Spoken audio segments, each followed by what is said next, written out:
These are video notes for section 6.1, part C, or part 3. We've got more exponent rules, so there's lots of rules for us to remember in this section. So this says when simplifying exponents, there cannot be any negative exponents in the final answer. To make negative exponents positive, move them to the other side of the fraction bar. So sometimes we don't start with the fraction bar and we make one, or if it's already there, you're going to move it. So I'm going to use a highlighter quite a bit in this lesson, and I highlight the part of the term that is going to move. So in this first example, the x to the negative 6, it's going to drop to the bottom, and the 6 becomes positive. And that's my final answer. In this next one, the y to the 0 equals 1. We don't need that as a multiplier, so I'm going to drop the x to the negative 2 to the denominator, 11 over x2. No, the next one, we've got x to the negative 5 and z to the negative 1. Everything else stays in the numerator, so negative 16, y2 stays up top, x5 drops to the bottom, and z drops to the bottom. Okay, now this next one we're going to simplify first. So let's do the 2 times the 4. 2 times 4 gives me 8. And then we've got to put all these x's together. So I have x to the negative 5 halves, x, and x to the 1/3. So I need to add them all up. And our common denominator would be 6. So let's rewrite this. Actually, yeah, we're going to rewrite this first. So 2x, and that's going to turn into negative 15 sixths times 4. X to the 1 would be x to the 6 sixths times 3, times x to the 2 sixths. When we multiply those numbers, we're going to have 2 times 4 is 8. And we're going to add negative 15 sixths plus 6 sixths plus 8 sixths. So x to the negative 15 sixths plus 8 sixths would be x to the negative 7 sixths. So that x to the negative 7 sixths has to move. So x to the 7 sixths drops to the bottom. We're going to leave that 8 on top.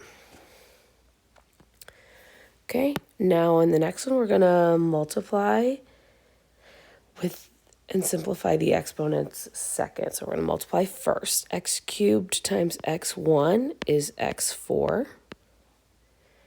Y2 times y negative 6 is y negative 4. And z negative 3, 2 would be z negative 1. So the 2 negatives will drop to the bottom. So we'll have x4 over y4 z.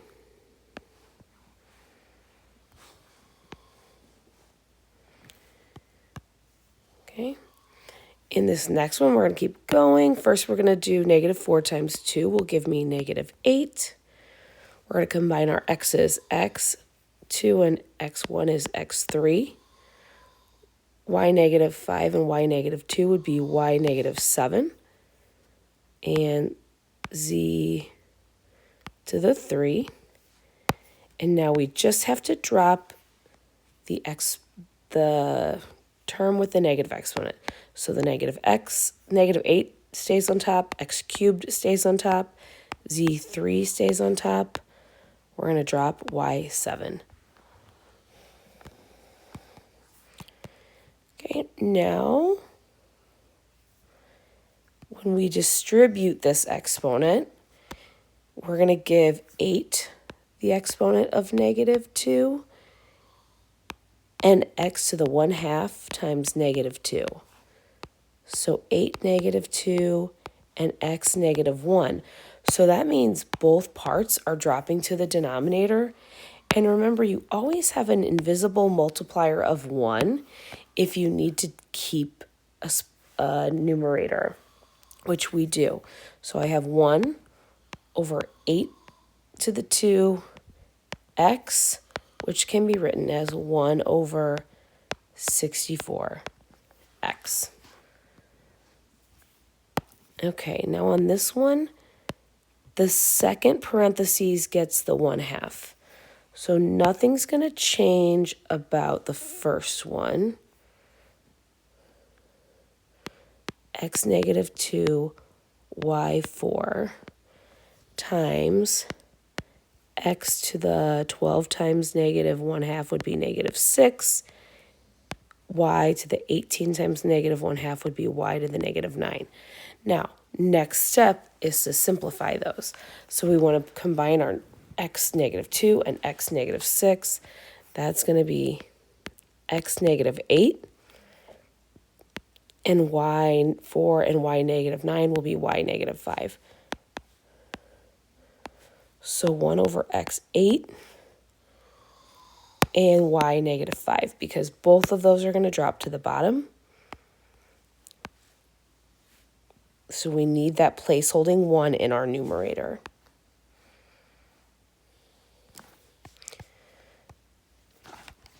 Okay, next section. 16. Everything in this first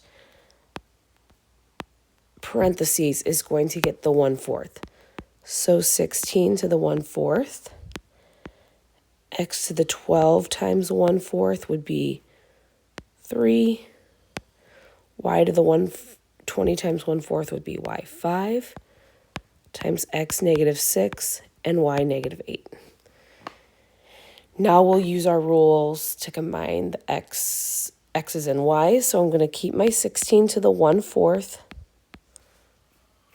And then we'll have x to the negative 3. And then, because that's x3 and x negative 6, y negative 3. So when we simplify, the 16 to the 1/4 is going to stay in the numerator, and we're going to have x cubed over y cubed in the denominator.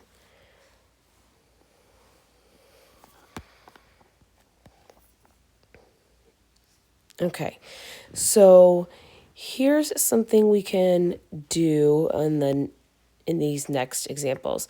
When you have a quotient with negative exponents, move the terms with the negative exponents to the opposite side, then simplify.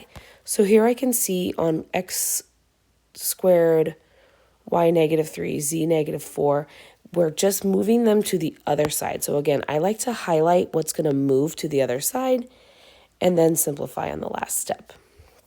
So on this first example, x negative 2 and x negative 4, if I move them first, I'll have y 5. Let's see, how do we want to do this? My x negative 4 comes up and becomes x4, y 5, x negative 2 drops down, so x2, y 3. And now we're just simplifying with all positive exponents. That's just going to give me x2 and y2. Okay.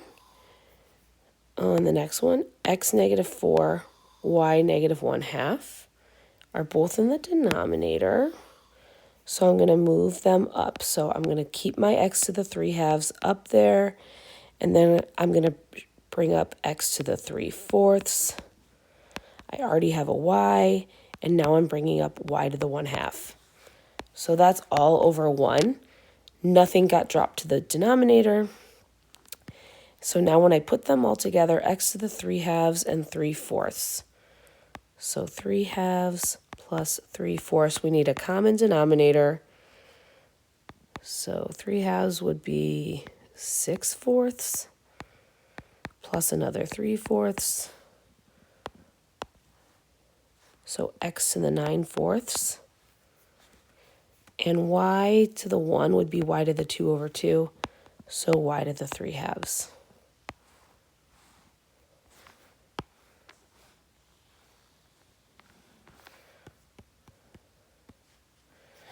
Okay, now we have 3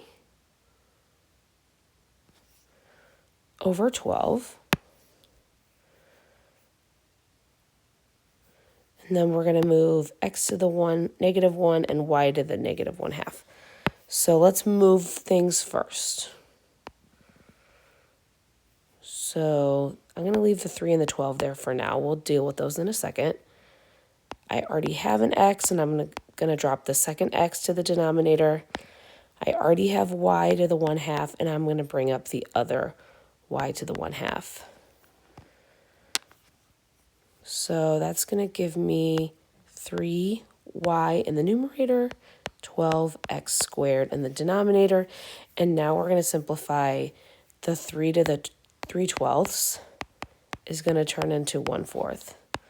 So 1/4, I need a y in the numerator and an x squared in the denominator. And I don't need that 1y, I can just leave it as y over 4x squared.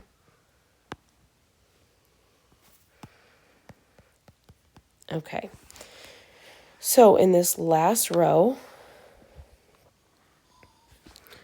we're going to use a couple different rules. So in this first one, everything gets raised to that 2. So 5 to the 2, x to the negative 1 half to the 2. So we're going to multiply those. 5 to the 2, we can call that 25. And now x to the negative 1. So that needs a highlight, and that's going to move. 25 over x1 is just 25 divided by x. Okay, the next one, I'm going to move the negative 3, x to the negative 3, then I'll simplify on the next step. So 2y over 6x squared. Now comes my x cubed, that's going to move down, and z cubed. So 2y over 6 x5 z3. And now we just have to simplify the 2y, the 2 sixths. So 2 6 turns into 1/3. So 1y 3x5 z3. And you know we don't need that 1 on top. So y over 3x to the 5 z to the 3rd.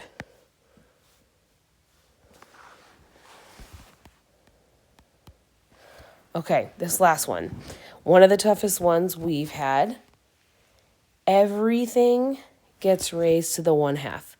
So 36x, y, z on top all gets 1 half. And on the bottom, 4, x, y, and z. Or let's move things first. Let's move them and combine them and then raise to the 1 half. So I'm going to highlight that because it's going to move. X to the negative 3 is going to move. Z to the negative 1/3 is going to move. And let's see if that makes anything more simple. We can also do the 36 over 4 first. So 36 divided by 4 is going to give me 9.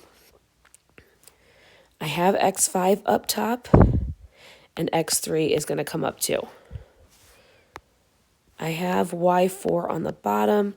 Y2 is also going to come down. I have z to the 2/3 on top, and z to the 1/3 is going to come up. We'll simplify that, and we're going to raise the whole thing to a half. Next, 9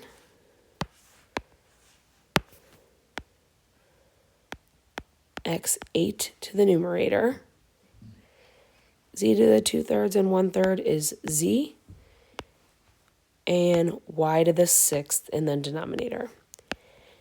Much more manageable to raise that to the 1 half. So 9 to the 1 half. X to the 1 half times 8 is x to the 4th. Z to the 1 half. And y to the 6th turns into y to the 3rd.